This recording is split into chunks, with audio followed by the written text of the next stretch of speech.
महीने की योगी आदित्यनाथ की जुल्मी अत्याचारी सरकार बची है। इस जुल्मी अत्याचारी सरकार को आज आप लोगों ने जो हटाने का संकल्प ले लिया, इसके लिए हम आपको दिल की गहराई से आभार व्यक्त करना चाहते हैं, धन्यवाद देना चाहते हैं। आप लोगों ने इस उत्तर प्रदेश को तरक्की के रास्ते पर ले जाने वाले उत्तर प्रदेश के पूर्व मुख्यमंत्री आदरणीय अखिलेश यादव जी को जो आज आपने मुख्यमंत्री बनाने का संकल्प लिया है, इसके लिए हम आप सभी का धन्यवाद और आभार व्यक्त करना चाहते हैं। यह अयोध्या है और अयोध्या की धरती से माताओं, बहनों, बुजुर्गों, नौजवान साथियों ने केवल समाजवादी पार्टी के राष्ट्रीय अध्यक्ष के एक आह्वान पर इतनी संख्या इकट्ठा है। इतने कम समय में आप लोग यहाँ पर इकट्ठा है और जिस दिन राष्ट्रीय अध्यक्ष जी का आदेश हुक्म मिल जाएगा, अयोध्या से हजारों लोग चल के लखनऊ में योगी आदित्यनाथ की आवाज को बिखेरने का काम करेंगे। ये हम विश्वास दिलाना चाहते हैं। साथियों, आज उत्तर प्रदेश जिन विषम परिस्थितियों से गुजर रहा है, कानून व्यवस्था की धज्जियां उड़ रही हैं। हमारी दलित समाज की बहनों के साथ क्या हो रहा है? आजमगढ़ में अभी उनका घर गिराया गया, बदतमीजी की गई, किस तरह से अधिकारियों ने दुर्व्यवहार किया वो आपसे किसी से छुपा नहीं है। 5 साल में कितने दलित परिवार के लोग मारे गए, किसी से छुपा नहीं है। यादव समाज के कितने लोगों के फर्जी एनकाउंटर हुए हैं, किसी से छुपा नहीं है। मुस्लिम समाज के कितने लोगों पर फर्जी मुकदमे लगा करके जेल भेजा गया, फर्जी एनकाउंटर किया गया, किसी से छुपा नहीं है। निषाद बिरादरी के लोग मारे गए, राठौर समाज के मारे गए, कुर्मी समाज के मारे गए, दलित समाज के मारे गए और सबसे ज्यादा जब ब्राह्मण समाज के लोगों ने कमल का झंडा लगा करके सरकार बनाई थी, आज उनके समाज के लोगों के भी फर्जी एनकाउंटर योगी आदित्यनाथ की सरकार में हो रहे हैं। कोई बचा नहीं है, कोई तबका बचा नहीं है, न दलित बचा है, न मुसलमान बचा है, न पिछड़ा बचा है, न ब्राह्मण बचा है, न क्षत्रिय बचा है, कोई तबका बचा नहीं है।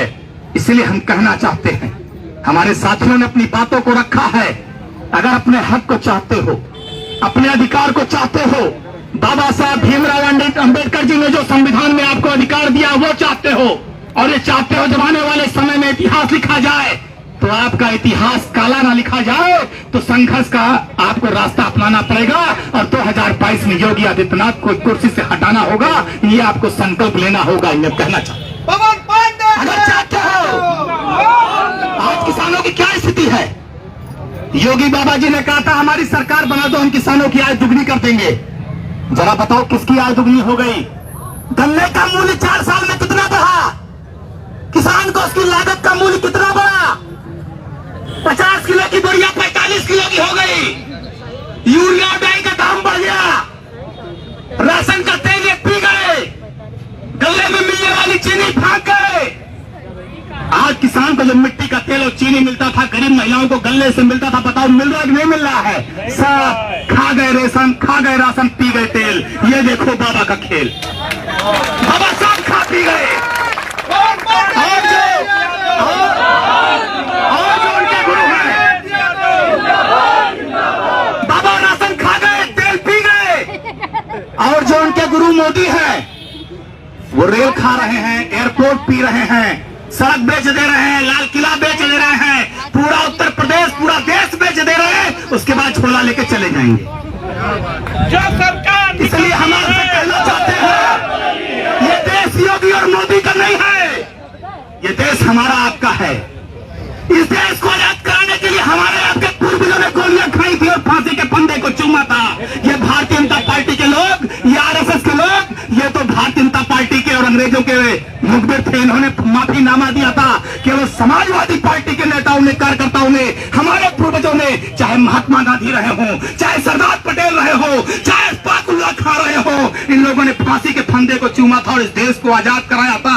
एक भी भाजपा के पूर्वज का नाम बताओ जो देश की आजादी के फांसी फंदा चूमे हो। ये जो भारतीय जनता पार्टी के पूर्वज थे, इन्होंने माफीनामा दिया था, अंग्रेजों की मुखबिरी की थी।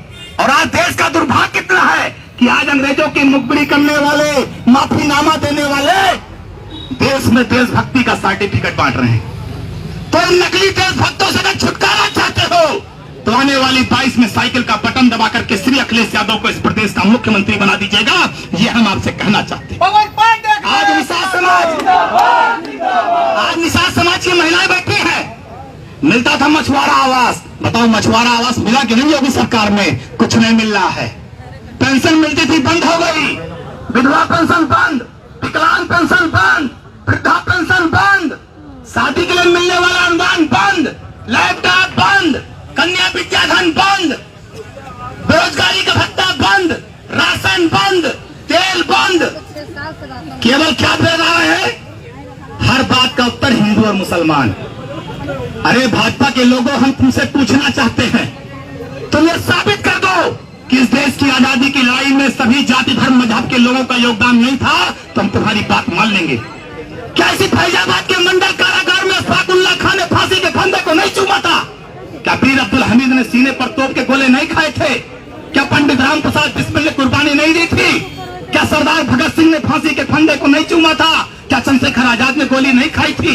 क्या सरदार पटेल का योगदान नहीं है? क्या पूज्य महात्मा गांधी का योगदान नहीं है? क्या लोहिया जयप्रकाश नारायण आचार्य नरेंद्र देव का योगदान नहीं है? सारे लोगों का योगदान है।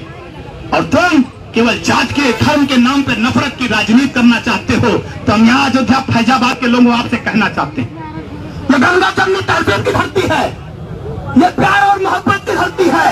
अगर आप चाहते हो नफरत खत्म हो तो 22 में इन संघियों को हटा करके श्री अखिलेश यादव को मुख्यमंत्री बना देना, यह हम आपसे निवेदन करना चाहते हैं। और आप जान लीजिए, एक बात और कह के अपनी बात खत्म करूंगा। ये जिन लोगों ने हमारी सरकार पर, हमारे नेता आजम साहब पे फर्जी मुकदमे लगाए हैं, तुम बकरी चोरी का मुकदमा दिखाते हो। अरे तुम्हारा जो डिप्टी सीएम केशव मौर्य है, इस पे चंदा चोरी का मुकदमा है। दुर्गा पूजा की फर्जी रसीद काट करके चंदा वसूल रहा था और इसने अपना मुकदमा खुद वापस लिया। योगी आदित्यनाथ पर ढेर सारे मुकदमे हैं। ऐसा मुख्यमंत्री पहली बार देखा जो अपने मुकदमों को खुद वापस ले रहा है। और मैं कह देना चाहता हूं पूरी भारतीय जनता पार्टी की सरकार से, आज तुम हमारे ऊपर बकरी चोरी का मुकदमा लगा रहे हो, सरकार बनेगी तुम्हारे ऊपर हम जूता और चप्पल चोरी का मुकदमा भी लिखवाने का काम करेंगे। और एक बात और कह देना चाहते हैं, अपने सारे साथियों को विश्वास दिलाना देना चाहते हैं कि योगी सरकार की पुलिस में इतना दम नहीं, आप पे लाठी चला ले। अगर इनको लाठी चलानी होगी तो पहले मेरे पीठ पे लाठी चलाना होगा, पहले मुझे मारकर गिराना होगा। जब ये मुझको लाठी से मारकर गिरा देंगे तभी किसी दूसरे साथी के पीठ पर लाठी पड़ेगी, उसके पहले इनकी हिम्मत नहीं है, ये हम आपसे कहना चाहते हैं।